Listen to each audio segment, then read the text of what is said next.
Hello, chaps. I had a request come through to make a tutorial, and it was for a track, and it's a track by this person, Anzi, Deep in Love, and basically the request was to make the sort of pads that are in it. So let's just have a quick listen to it. To the main sort of hook of the track.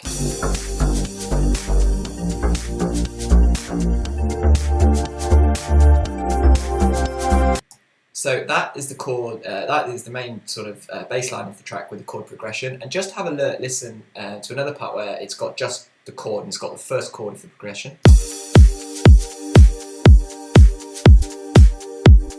So basically, I guess that a lot of the time people, they really want to know, how do you make this on a synth? But before trying to make it on a synth, and I speak from experience here, it's really important to try and work out what notes are being used. So I just really, in order to show you how to do this on a synth, we really need to look at a bit of the music that's actually behind it. So I may do the synth, probably do the synth pads on a synth in a later tutorial. I am looking at perhaps making a full sort of stack new disco course, which I'll release. I will have to charge for it, unfortunately, because I'm going to have to take some time off work to do it, which will go into everything. But basically, if you understand a little bit about music theory, then hopefully this tutorial can just help you see how I actually go through it and work out what they've used. So the first thing to realise is that the first thing to look at, for me, is to work out the key of the track. So I'm going to make an assumption here, and I can pretty much hear that it's in a minor key, and we just need to work out the root note of the track. So we could do that in two ways. We could either just listen to the whole track and try and just go through all the notes on the keyboard to work it out, or we could hone in on a single part. And I usually like to hone in on the bass line, because that will give me a good indication as to what key the track is in. So what I'm going to do is I'm actually just going to have a quick listen to the bass line.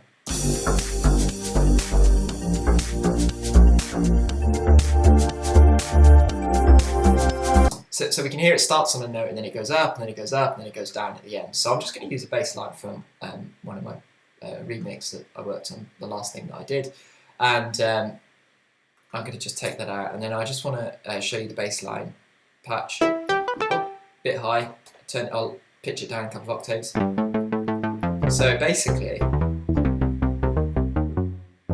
that's a fairly standard new disco bass line sound. And what we need to do is we need to work out the key this track is in. So what I'm going to do is I'm going to actually look at this, this 8-bar loop, and I'm just going to go down to the first couple of bars. Yeah, I'm just going to go down to the first couple of bars there. What I'm going to do is I'm also going to make sure that Ableton, for me at the moment, that when I press 1 on the keyboard, that I can audition what I'm doing and compare it with the original. So we've got my channel here, and then theirs. Yeah, so it's easy for me to switch between the two and compare. And I'm just going to go through all the white keys and just find out which notes that's actually playing on the bass line. So it's not that one. So I'm just going to go. I'll go through A minor scale. So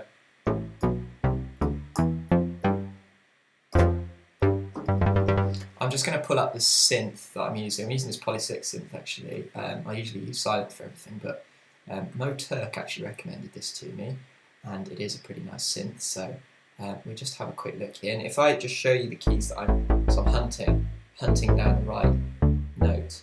I'm like a note hunter. So I'm going like, right. So A minor scale.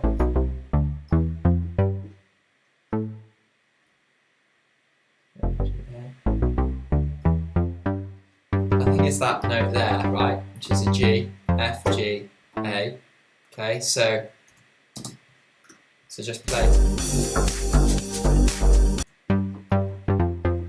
It's too high, but there we go. Yeah, that's it. So that is the very first note that's playing that bass line.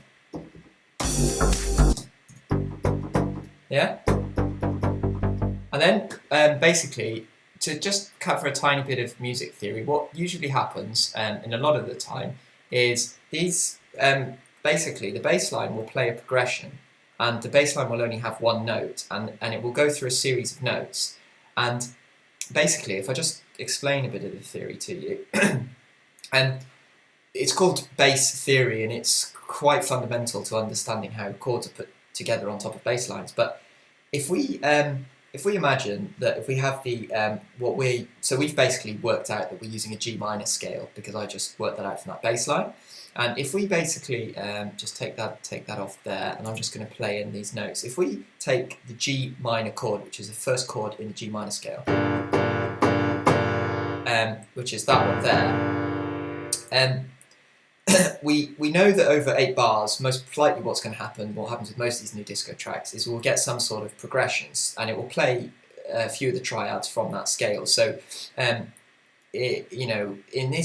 in this particular scenario, what we're going to do is we're just going to focus on the very first chord and the very first few bass line notes, because that's going to basically tell us the very first chord that's being used in the track. So what we actually see here is that the very first bass line note is the G, which is that one, and the very first chord that has the same root note as that is G minor, which is that one. So we have a bass line playing on G, that, and we can take a guess, but it's a guess that's based on what usually happens with this type of music, which is that the very first chord is that one. So basically, what I actually do here is to actually just go through and just, in order to work out all of the chords, I go through and work out all of the bass lines. So if we just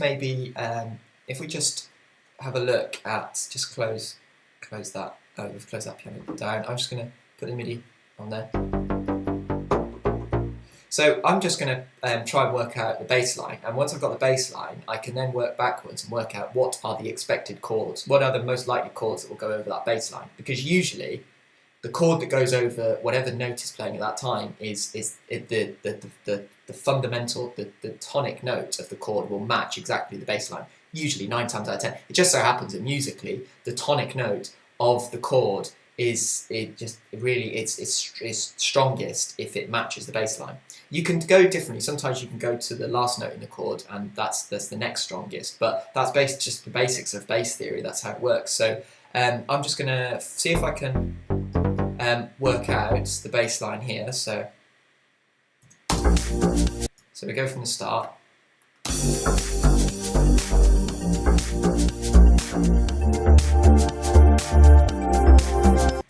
So we've basically got, and then the next note, I'll just bring up the Poly 6 for you. So we've got we've got G, and then we've got so F, G, A, B, so we've got B flat, so we've got G, B flat, and then the next note in the chord, which is that one, which is D, so G, B flat, and then what they do right at the end on this, and it's again another bit of music theory that you just end up learning, and that is quite useful, is they use this note here, which is just one down from the last note in that minor triad, which is it's actually called a sus, that note there. I think it's sus4, and I think likewise that one is a sus2, and these two notes are really, really special because they resolve back to the very first tonic. So what they've done, it's actually, there's a few different concepts in here, but what they've got is they've got root,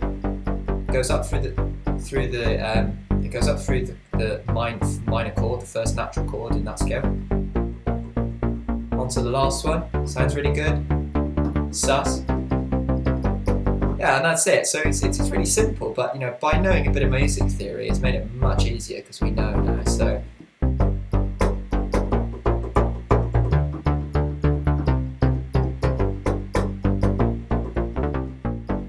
Yeah, so and obviously knowing that and just having to introduce it, we can now start to use that in our production. So I'm just going to record that in quickly.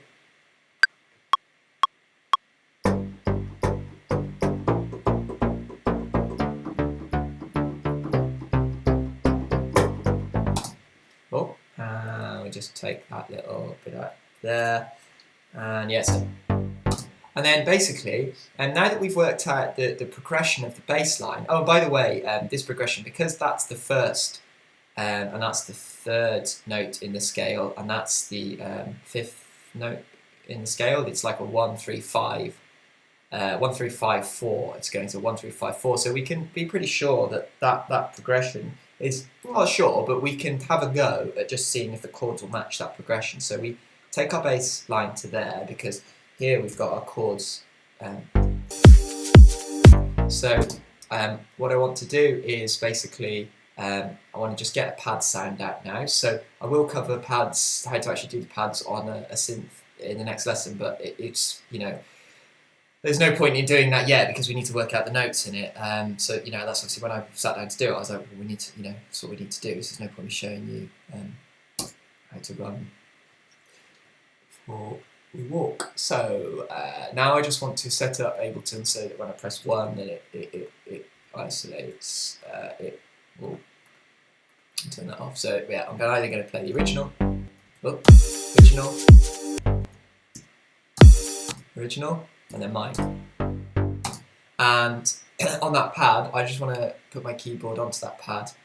I'm going to play on the keyboard.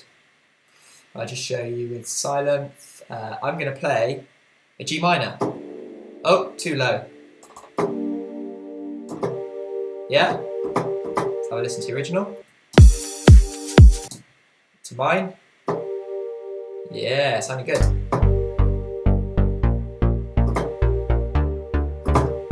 So, I just want to put the sustain up a bit, so it's louder. I'm going to just open the filter a bit. Yeah, you know, I'm pretty sure that's a G minor chord that's playing there. So I just want to show you now, so we know. So if I was to just, I'll just get rid of that. I think that's some MIDI left over from the last track. So I just record that in.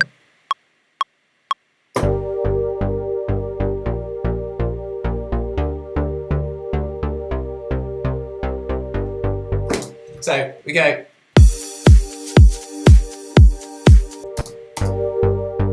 Okay, so basically that's we've worked out the very first chord there, and now we just need to, if we want to work out the rest of the chords that are in this track, then we just go to a place where the rest of the chords are, so we listen to it.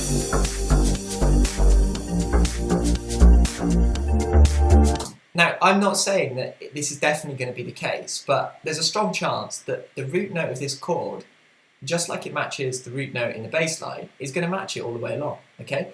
I know that because I use that technique when I produce tracks. It's like, it sounds it's the strongest note to use. So let's just get rid of that, and let's just have a play that progression, but play it in the chords instead. So we're going to go from the very, let me get up Sylenth for you, and we're going to go, it's a shame the keys don't come out a bit darker, but we're going to go the very first in the chord, so you can see they're playing there, and then we're going to go to where this note here, if you can just see Sylenth moving there, we're going to play that chord second, and I know that one needs to be a major chord, so when we go up to the third degree of a scale, that needs to be a major. Yeah, that's got a major sound to it, so it's minor chord, and then a major chord, okay? And then we go up to the fifth, and the fifth is, and I'm looking at a piece of paper now, by the way, because I can't always remember this, I've been on holiday for a few weeks. The fifth is a minor, so we got minor, major, and we've got minor, and we've got that sus chord, so we're just going to come down one to that sus, and I know that the sus is on the fourth, and the fourth is a minor, so I've now worked out what the most likely candidate for that chord progression is, and it's, so sorry, let me go again, that one.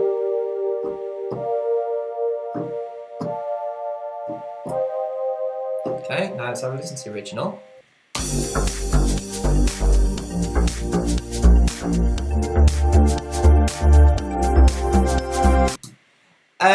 I think we are pretty close. They're a bit question, a bit maybe at the end, you know, but I think at the end maybe they're just opening the filter. So I'm just going to play that in. So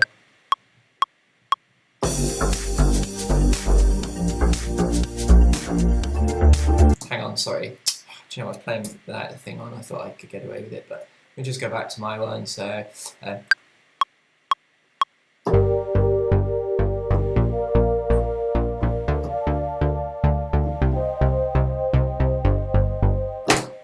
Oh, see what's gone on there is we have lost that last bit, so we just go there. Yeah, and then snip that off the end. Go back to the original. Oh.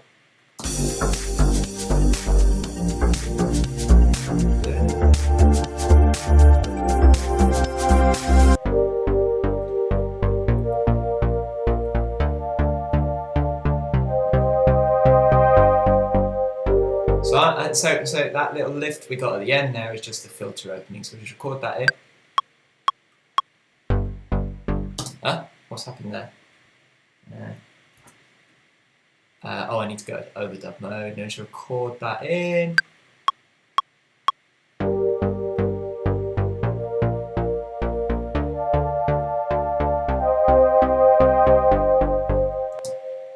Okay.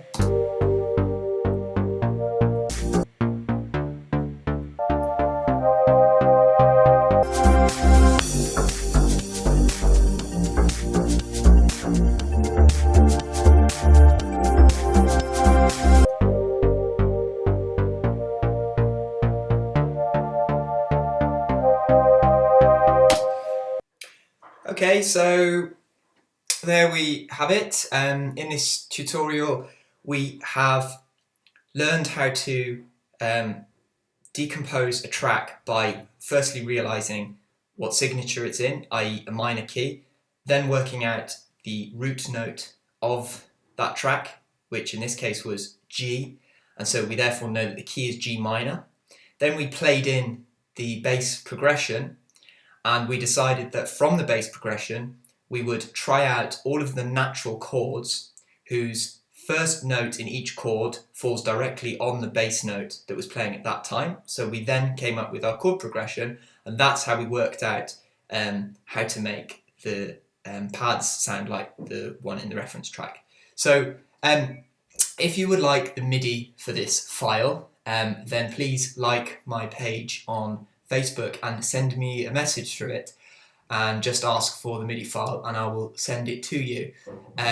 If you would also like to subscribe to this YouTube channel, then I will be updating the second part of this tutorial, which is actually showing you how to program in the preset on something like Sylenth. So we now have the chords right and we know that it's going to sound right, and now we can actually program that in on the synth. Okay, well that's all, and I hope you enjoyed this tutorial. Thank you.